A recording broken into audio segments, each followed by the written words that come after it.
6h30, 9h, la matinale. Nous retrouvons Benoît de Signetti, bonjour. Bonjour Stéphanie.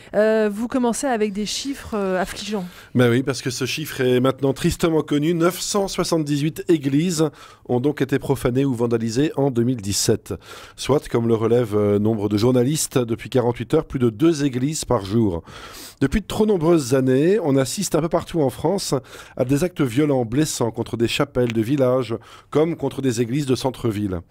Bien sûr, il faut distinguer ce qui relève de la pure bêtise pour se donner des frissons à peu de frais, et ceux qui posaient en conscience délibérément pour salir, abîment, et qui sont aussi souvent bien préoccupants. Puisqu'il semble qu'enfin, nos gouvernants aient trouvé le courage d'en parler. Il faudra tout de même un jour avoir le courage de s'interroger sur les raisons pour lesquelles la violence s'est installée dans notre société, comment les violents se sont progressivement déculpabilisés, voire légitimés, bénéficiant même parfois d'une forme de sympathie envieuse. Parce qu'il n'est pas neutre, Stéphanie, que ces actes odieux progressent aussi au rythme des actes antisémites les plus abjects. S'attaquer aux juifs, s'attaquer aux chrétiens, s'attaquer aux lieux de culte et de prière, comme une sorte de pourrissement progressif.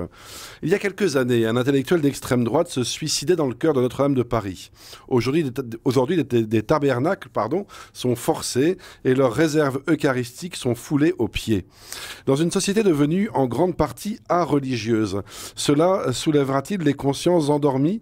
N'y aura-t-il donc que les croyants pour être effarés et blessés par ces faits très loin d'être divers? Chaque dimanche, dans les villes de ce pays, nous découvrons des carcasses de voitures, des vitrines brisées, et nous passons notre chemin. Comme si le samedi devenait le jour où l'on casse, le dimanche le jour où l'on répare, en attendant le lundi, le jour où l'on juge. La violence est toujours le signe d'une agonie.